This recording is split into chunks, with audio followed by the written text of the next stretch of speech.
안녕하십니까. 이렇게 또 인사를 드리게 되니 너무 반갑습니다. 바로 시작해 보도록 하겠습니다.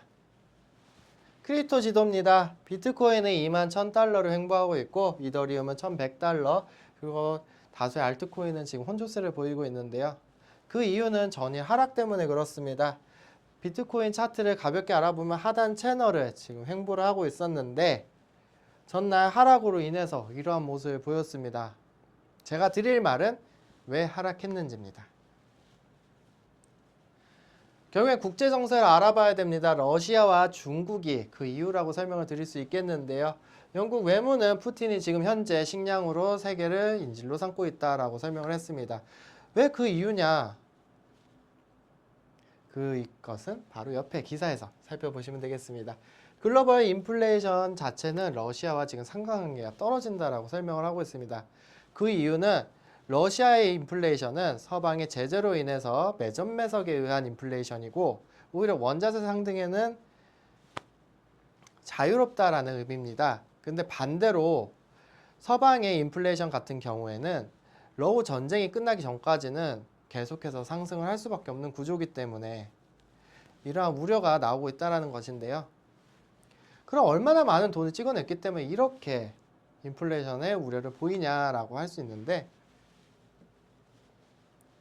코로나 이전까지 여기 보시는 것처럼 양적 긴축을 하고 있었습니다. 하지만 반대로 중국이 코로나에 대한 정보를 최대한 통제를 하면서 있다가 갑자기 코로나가 전 세계로 퍼져나갔죠.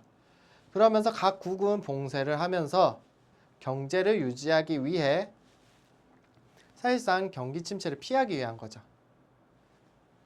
그러다 보니 돈을 2배로 더 찍어내게 된 겁니다. 이만큼을 더 찍어낸 겁니다.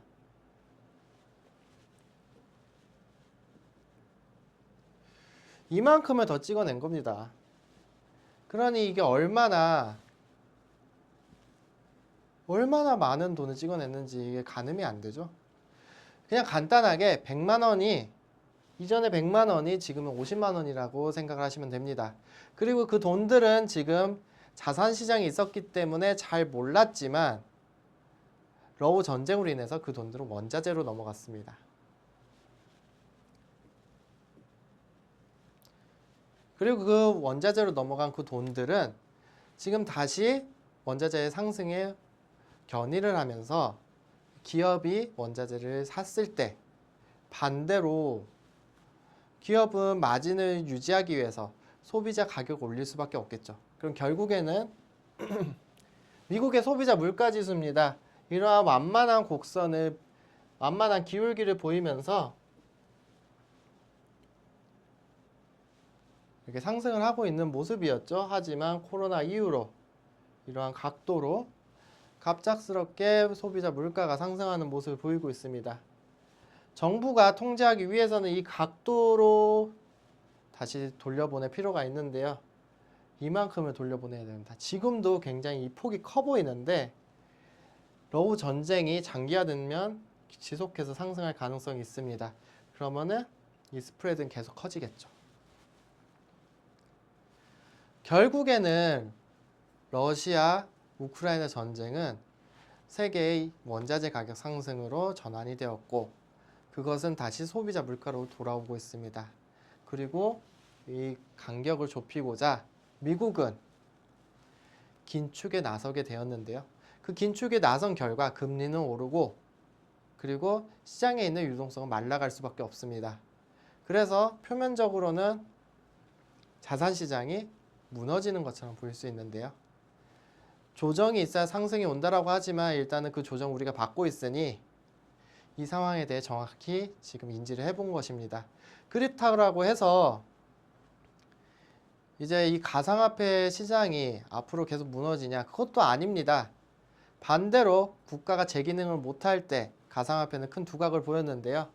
여기 보시는 것처럼 러시아, 우크라이나 전쟁 당시 러시아의 자본이 밖으로 나올 수 있게 웨이브는 교두부 역할을 했습니다. 그리고 현재 우크라이나는 침공을 당했기 때문에 국가의 상당한 존폐 위기라고 할 수 있죠. 그렇기 때문에 그 국가에 있는 국민들은 자신들의 포트폴리오에 가상화폐를 꼭 집어넣고 있습니다.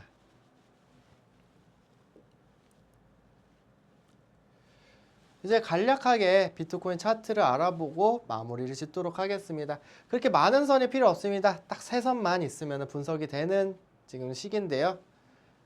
지금 하락 추세 선, 요 파란 선 있죠? 그리고 좀 더 장기에서 갖고 온 상승 추세, 그리고 2번 상승 추세선, 딱 3선을 가지고 있습니다.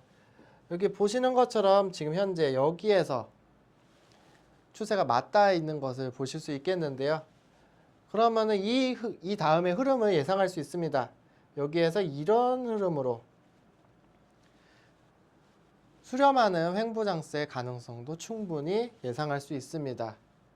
그렇기 때문에 우리는 여기서 그냥 저점이다 하고 그냥 더 사시면 안 됩니다. 오히려 반대로 이런 자리, 추가 경기 침체도 우려되고 있는 이런 상황에서 현금을 확보하고 추가 하락에도 대비를 해야 되는 상황입니다. 투자는 리스크를 감수하는 쪽으로 진행을 해야 됩니다. 그렇기 때문에 지금 이 추세를 다시 올라올 수 있는 22K에서 23K 정도로 다시 회복했을 때 비중을 줄이는 쪽으로 가셔야 됩니다. 그리고 이러한 횡보장세가 나올 수 있다라고 하면은 오히려 시장은 정상적이고 이러한 우려가 감소된 상황이라고 생각하실 수 있는데요. 지금 러시아 같은 경우는 쉽지 않은 전쟁을 시작했기 때문에 쉽게 끝나기는 어려울 겁니다. 그렇기에 우리는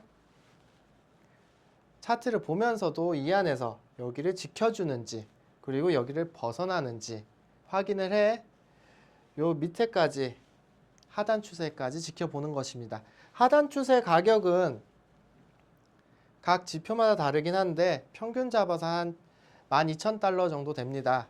그래서 지금 20K를 벗어나는 순간 12,000달러까지 채널이 열렸다 정도로 인지를 하고 계시면 되겠습니다.